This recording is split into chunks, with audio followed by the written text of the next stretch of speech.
Halo semuanya, hari ini saya akan menjelaskan statistik deskriptif, yaitu menghitung pemusatan data, membuat tabel distribusi frekuensi, histogram, kurva normal, dan sebaran data. Saya sudah menyiapkan data, yaitu data berat badan siswa SMA, dan saya di sini menggunakan angka random kisaran 50-65 dan jumlah siswanya 26. Sebelumnya, dalam hal ini kita sangat membutuhkan analisis data, yaitu ada di menu data.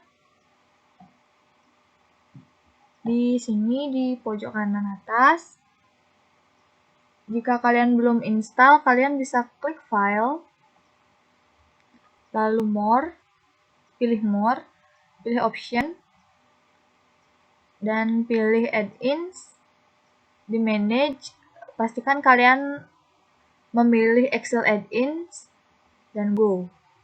Dan di sini centang saja analisis toolpath karena ini yang diperlukan dan klik OK. Di sini saya tidak perlu klik OK lagi karena saya sudah install. Oke. Kembali ke data. Setelah terinstall, mari kita lanjutkan menghitung data yang sudah saya siapkan, mulai dari menghitung rata dengan formula sama dengan average. Pilih semua data. Enter. Nah, ini angkanya terlalu banyak yang ada di belakang koma. Kita bulatkan saja menjadi 2 angka di belakang koma. Lalu median sama dengan median. Pilih semua angkanya, datanya, Enter. Lalu modusnya sama dengan mode. Pilih semua angkanya, Enter. Lalu nilai jumlah kelasnya ini menggunakan rumus Serges yang ini, yaitu sama dengan 1 plus 3,22 kali log 10, log 10, dan N itu adalah jumlah dari data kita, yaitu 26. Enter. Dan ini juga terlalu banyak angka, kita bisa bulatkan saja menjadi 6. Lalu ada nilai min, yaitu dengan menggunakan formula min. Pilih semua datanya. Enter. Nilai max-nya juga seperti tadi, sama dengan max.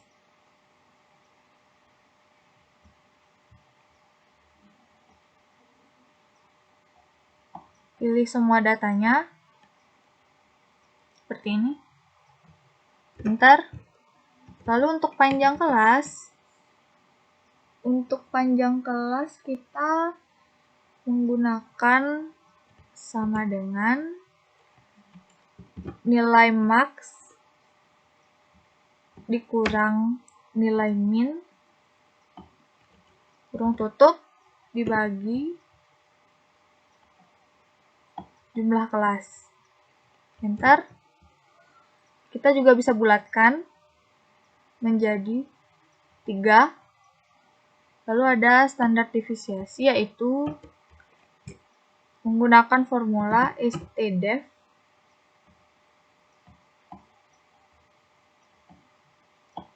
Pilih semua angkanya. Seperti ini. Kita juga bisa membulatkan angkanya menjadi 2 angka di belakang koma.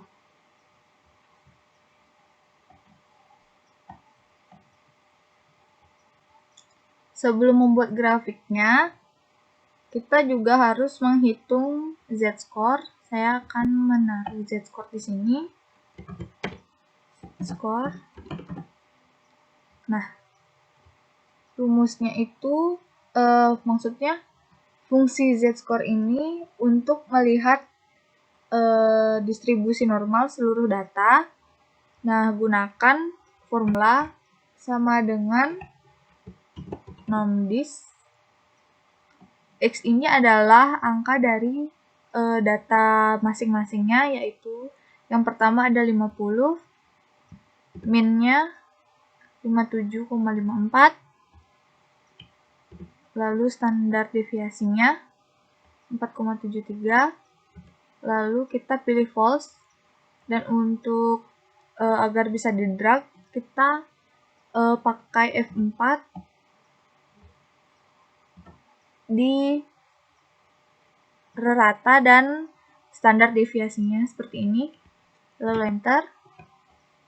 Nah, kita drag saja sampai Z. Sama seperti tadi, karena terlalu banyak angka di belakang koma, jadi saya akan membulatkannya menjadi 4 angka di belakang koma. Seperti itu. Nah, untuk membuat kurva normal, kita harus memfilter data yang terkecil hingga terbesar menggunakan filter di menu data seperti ini. Blok dari nama sampai z-score semuanya. Lalu filter. Di data berat badan itu, klik, lalu pilih sort smallest to largest. Seperti ini.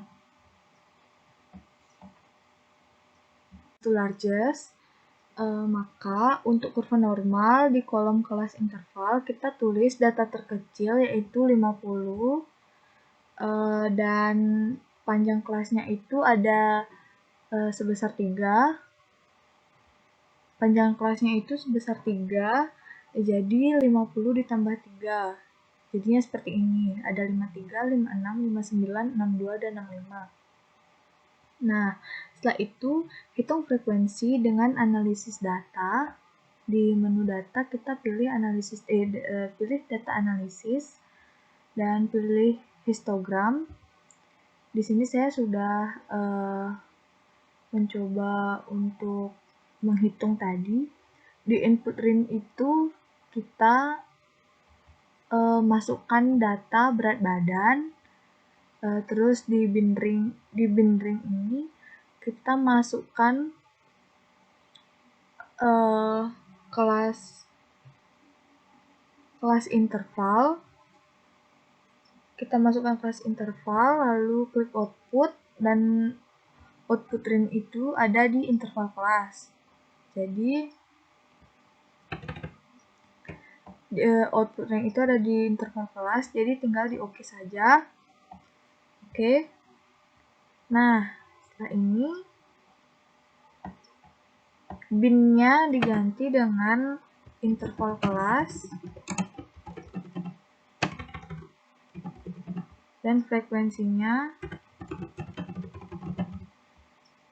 Lalu ini bisa dibulatkan seperti ini.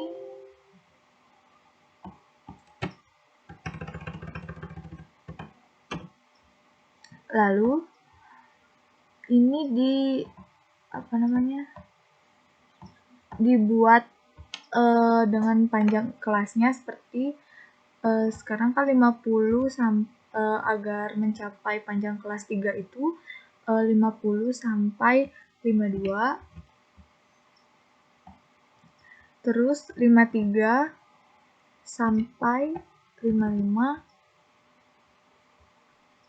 56 sampai 58, 59 sampai 61, 62 sampai 64, dan 65 sampai 67. Seperti ini. Lalu setelah itu kita buat grafiknya.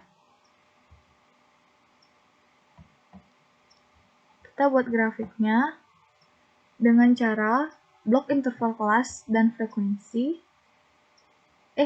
Sebelum itu di sini adalah jumlah, dan di sini tuh kita buktikan bahwa frekuensinya benar ada 26 dengan cara sum select semua datanya. Nah, dapat angka 26 sesuai dengan data yang kita punya. Lalu untuk membuat grafiknya yaitu blok interval kelas dan frekuensinya, lalu insert, lalu pilih kolom data, kolom grafik seperti ini. Setelah itu klik kanan, select data, sebentar, klik kanan, select data, add data dengan series name kurva normal, series values-nya adalah z-score. Oke. Setelah itu horizontal kategori axis labels-nya diedit dan gunakan data berat badan sebagai sumbu X-nya.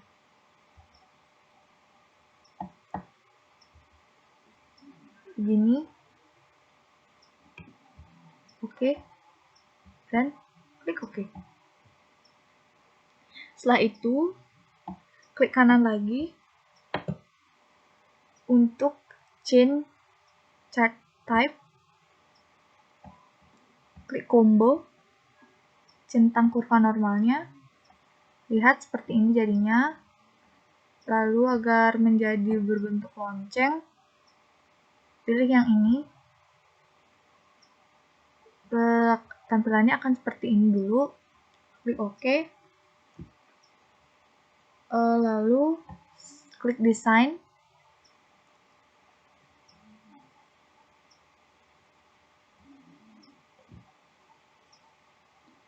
Dan pilih secondary horizontal. Nah, setelah memilih secondary horizontal ini, pada sumbu X itu kita gunakan nilai interval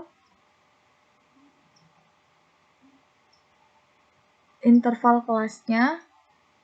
Caranya yaitu select data. Sebentar.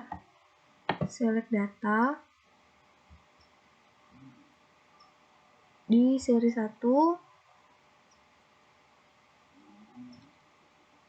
lalu edit dan pilih interval kelas.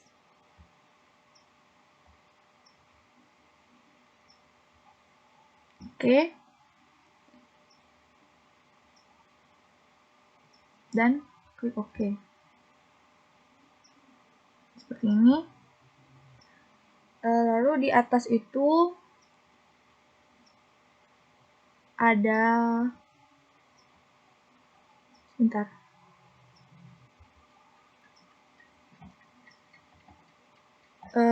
nilai minimal data kita adalah 50. Jadi seperti ini, klik 2 kali di format aksis, ada ada minimum dan maksimum. Di sini kita ketik 50 untuk minimum dan 65 untuk maksimum. Namun data ini tidak terlalu diperlukan, jadi kita di label 6 saja. Nah, setelah itu ini sudah jadi. Jangan lupa untuk memberi judul di chart title. Judulnya adalah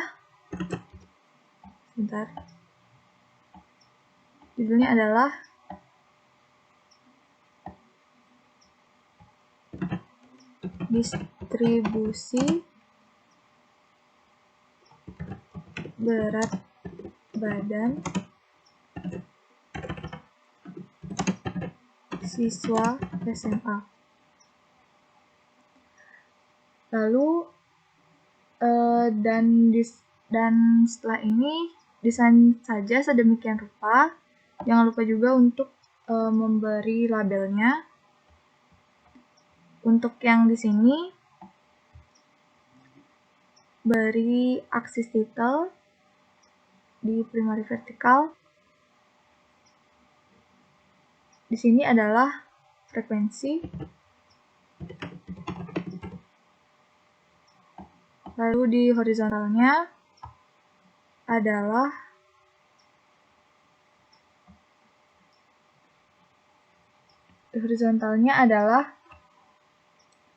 interval kelas.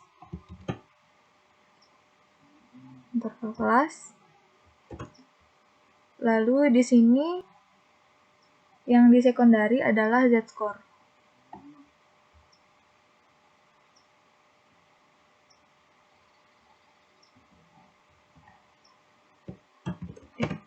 Z-score. Lalu desain saja sedemikian rupa seperti sebelumnya. Kita beri line dulu. Solid warnanya, warna hitam. Di sini juga, di horizontal juga. Solid warna hitam. Di sini juga, yang di secondary juga solid line warna hitam. Nah, di sini isi text mark di major type outside, pilih outside. Di sini juga seperti itu. Pilih outside. Nah, lalu agar mempertegas tulisan, kita pilih di format. Untuk distribusi berat badan siswa ini, teks outline-nya berwarna hitam. Di sini juga berwarna hitam. Di sini di horizontal juga berwarna hitam. Sekundari juga berwarna hitam. Jadi seperti itu. Lalu untuk warnanya saya akan menggunakan warna